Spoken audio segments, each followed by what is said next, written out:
Chers élèves, bonjour. Donc ce cours est consacré à l'histoire de la monarchie absolue en France. Nous allons voir comment la monarchie absolue s'est installée en France.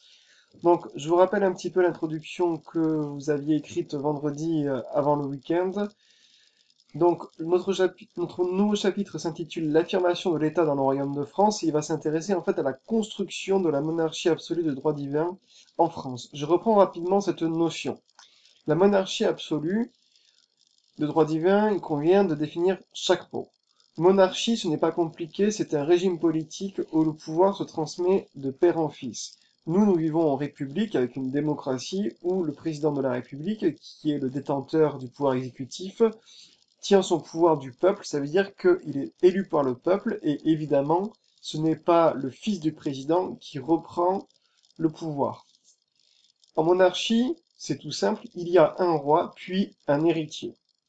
Alors, nous allons voir que notre monarchie en France au XVIe et au XVIIe siècle, eh bien, elle est absolue. Ça veut dire que le roi a tous les pouvoirs. On va le voir qu'en fait, le roi est délié des lois. Il n'y a quasiment aucune loi qui peut limiter son pouvoir.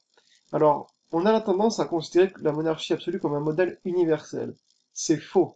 Dans un autre chapitre, en fait, ça sera le chapitre suivant, nous verrons l'histoire de la monarchie anglaise, qui repose sur un autre modèle.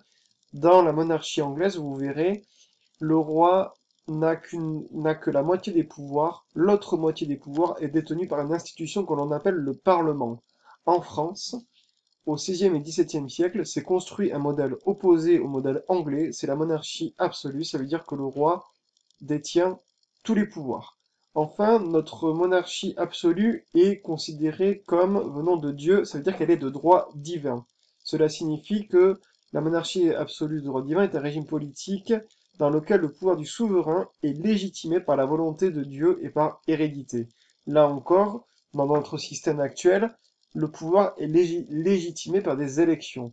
À l'époque, on ne considérait pas le peuple comme souverain, c'est la Révolution française qui va amener cette modification. Ce qui donnait la souveraineté, ce qui donnait la capacité, la légitimité pour gouverner, c'était la volonté divine. Enfin, autre notion que nous allons étudier, c'est la notion d'État. C'est-à-dire au sens politique du terme, cela désigne l'ensemble des pouvoirs publics du niveau national. En fait, on va voir parallèlement deux processus. On va voir que d'un côté, la monarchie absolue de droit divin se renforce, c'est-à-dire que le roi va accumuler du pouvoir, on va voir comment, et on va voir dans un autre côté que l'État, en fait, s'agrandit, sa force se renforce. En fait, par exemple, on va voir que le royaume de France va s'étendre. Ses frontières vont être repousser de plus en plus loin. Et on va voir que l'État va être capable de plus en plus influencer la société, notamment par les impôts ou par la guerre. Voilà pour cette petite introduction. Alors, je vous avais fait la brève comparaison entre la représentation du roi Charles IX en 1560-1561 et celle de Louis XIV dans le tableau de Hyacinthe Rigaud. Quand on voit la différence, effectivement, on voit que Louis XIV est représenté en costume de sacre, il est seul, on le voit en souverain absolu. Donc en fait, le cours va expliquer comment on est passé d'une représentation d'un roi noyé autour des États généraux, où le roi est extrêmement anonyme, à une représentation quasiment sacrée du roi Louis XIV en costume de sacre, ça veut dire en roi absolu.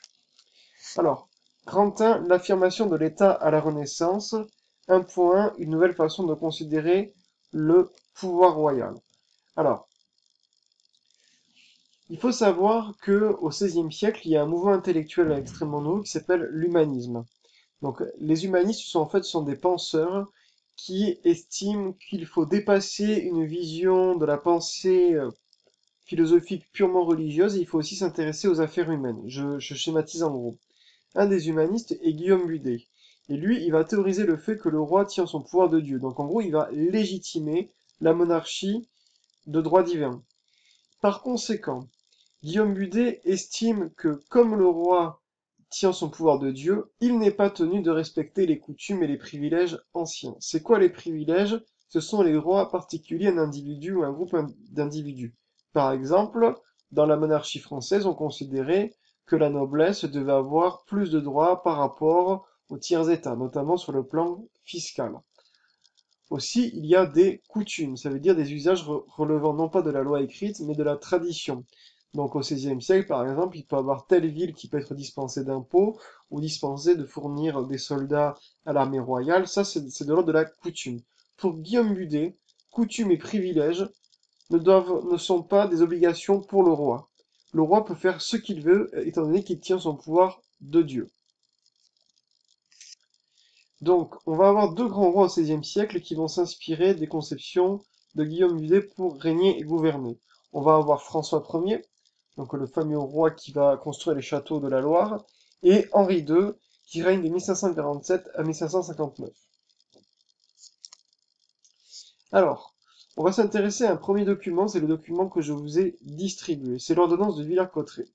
En fait, l'ordonnance de Villers-Cotterêts montre bien quelle est la nouvelle façon de considérer le pouvoir royal. Le roi devient un administrateur qui essaye d'étendre les pouvoirs de son État. Dans l'ordonnance de Villers-Cotterêts, vous avez en gros trois articles qui sont extrêmement importants.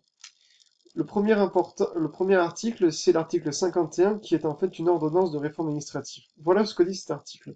Aussi sera tenu registre pour preuve des baptêmes, lesquels contiendront le temps et l'heure de la naissance, et dont l'extrait servira à prouver le temps de la majorité, de la minorité, et fera pleine foi à cette fin. Cela signifie qu'en fait, il y a l'état civil qui est créé dans l'administration. Ensuite, vous avez l'article 110 qui va développer une culture de l'écrit. En fait, François Ier veut un État qui dépasse le principe de la coutume. La coutume, c'est à l'oral. Par conséquent, François Ier veut un État bien administré, et pour qu'il y ait de l'administration, il faut qu'il y ait des traces écrites. Donc voilà ce que dit cet article. Afin qu'il n'y ait cause de douter sur l'intelligence des arrêts de nos cours souveraines, nous voulons et ordonnons qu'il soit fait et écrit si clairement qu'il n'y ni puisse avoir ambiguïté ou incertitude, ni lui à demander interprétation.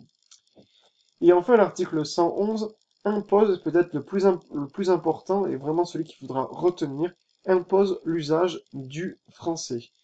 Nous voulons donc que dorénavant, tout arrêt et ensemble toute autre procédure, soit de nos cours souveraines ou votre subalterne et inférieur, soit prononcé, enregistré et délivré aux parties en langage maternel français, et non autrement. En fait, pourquoi on impose le français comme langue administrative? Tout simplement parce qu'il existe des centaines de langues régionales, des patois, etc., etc.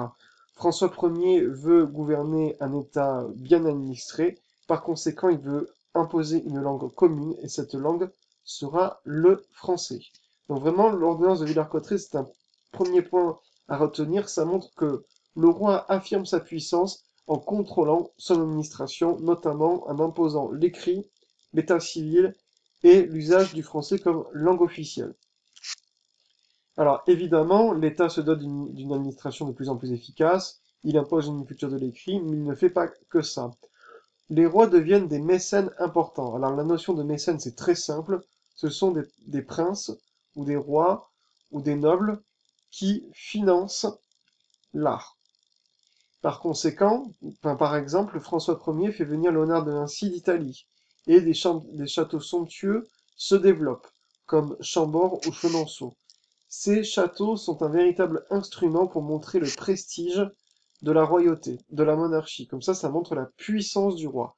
Regardez notamment le château de Chenonceau, qui est en fait un pont sur la Loire. C'est magnifique. Donc cette politique de prestige permet d'impressionner la noblesse et de montrer la puissance du roi face aux pouvoirs locaux. Parce que oui, on n'est pas encore totalement sorti du Moyen-Âge, on a encore des seigneurs locaux, donc des ducs, etc., etc., des comtes, qui peuvent limiter le pouvoir du roi. Mais on va le voir, cette noblesse va perdre peu à peu son pouvoir. Notamment, vous pouvez le voir, donc là c'est le 1.2, une monarchie qui se renforce. Vous pouvez regarder dans votre manuel, la page 124. On voit que donc c'est une carte du royaume de France, et on voit que petit à petit, des fiefs sont réunis au domaine royal. Sous François Ier, le Bourbonnais, l'Auvergne rejoignent le domaine royal. Sous Henri IV et Louis XIII, c'est le Périgord, l'Armagnac ou encore la Bresse. Ça veut dire que le roi étend son influence sur une plus grande partie du royaume de France. En fait, les domaines du domaine royal, enfin les zones du domaine royal, sont vraiment les zones totalement contrôlées par le roi. Cela s'oppose aux zones contrôlées par la noblesse. De même, la guerre est aussi utilisée pour renforcer la monarchie. Alors, il y a un grand ennemi de François Ier à connaître, c'est l'empereur Charles Quint qui a tenté de mettre en place une espèce d'empire universel en Europe depuis l'Espagne et l'Autriche. Donc le roi apparaît ainsi comme un chef de guerre.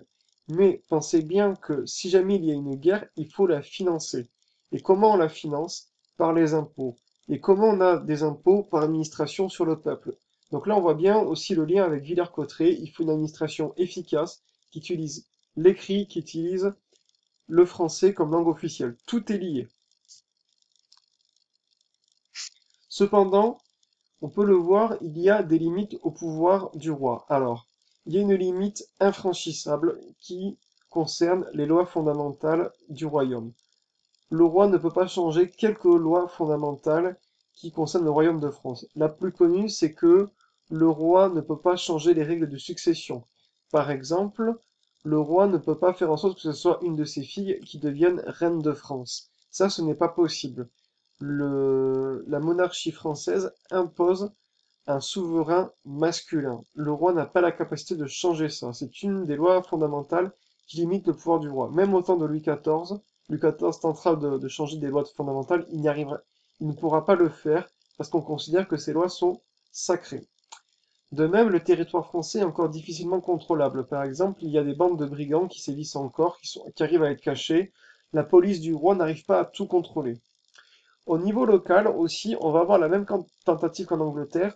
On va avoir en fait des parlements, ça veut dire des cours chargés de rendre la justice au nom du roi et d'enregistrer ses lois et ordonnances, tentent de limiter le pouvoir du roi et font office de contre-pouvoir. Mais on va voir que petit à petit, ces parlements vont être calmés, ils vont être disciplinés. Alors, on va passer au grand 2, et on va s'intéresser maintenant, après François Ier et Henri II, on va s'intéresser à une période extrêmement difficile qui va de 1559 à 1661. On va voir que des obstacles vont s'opposer au renforcement de la monarchie absolue. Le premier de ces obstacles, en fait, cela concerne les guerres de religion. Après la mort d'Henri II, la monarchie entre en crise. Pourquoi? Parce que sous Henri III, les guerres de religion font rage. Donc ça, c'est un lien évident avec le cours précédent. D'un côté, il y a une partie de la France qui reste profondément catholique. Il y en a une autre qui s'attache à développer le protestantisme.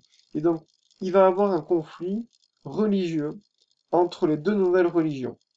On va avoir du côté catholique la Ligue catholique qui va tenter de défendre le catholicisme de manière extrêmement brutale, et de l'autre aussi, vous allez avoir des armées protestantes qui vont se lever. Les guerres de religion vont vraiment affaiblir la monarchie jusqu'à Henri IV. C'est Henri IV donc qui permet le rétablissement de l'autorité royale. Henri IV parvient au pouvoir en 1589 et il renforce son pouvoir royal en s'instaurant comme un arbitre des guerres de religion. Alors pour la petite anecdote, Henri IV est né protestant, il s'est converti au catholicisme justement pour devenir roi. Et vous le savez peut-être, il a mené une politique d'apaisement avec l'édit de Nantes. Alors, vous avez un extrait de l'édit de Nantes, page 142, que je vous invite à lire. Cet édit de Nantes, en fait, permet le retour de la paix et renforce le roi. Alors, comment Henri IV a-t-il voulu trancher la question des guerres de religion? On va voir ça maintenant. En fait, grâce à l'édit de Nantes, les protestants ont obtenu des places de sûreté. Ça veut dire qu'ils ont obtenu des villes où ils peuvent vivre en paix. Le meilleur exemple, c'est la ville de La Rochelle. Ils ont le droit de vivre en paix dans des lieux où ils sont présents. En revanche, ils n'ont pas le droit de pratiquer cette religion dans les villes où le protestantisme n'est pas ancré. De même, la religion protestante est interdite à Paris parce que Paris est la capitale du royaume. L'édit de Nantes est donc un édit de tolérance qui, au XVIe siècle, signifie la nécessité de tolérer des opinions religieuses différentes pour garantir l'ordre public. Henri IV a aussi soutenu une politique de modernisation économique de la France avec son ministre Sully. Par exemple, il a voulu développer l'artisanat, la culture de la soie, ainsi plusieurs millions de mûriers permettant la culture des vers à soie ont été plantés. Il a apporté un soutien à l'agriculture. Cela dit, Henri IV est assassiné par un fanatique religieux le 14 mai 1610. Voilà pour cette première partie de la vidéo, je dois l'arrêter étant donné que j'ai une limite d'1 quart d'heure. Je fais une seconde vidéo dans la foulée.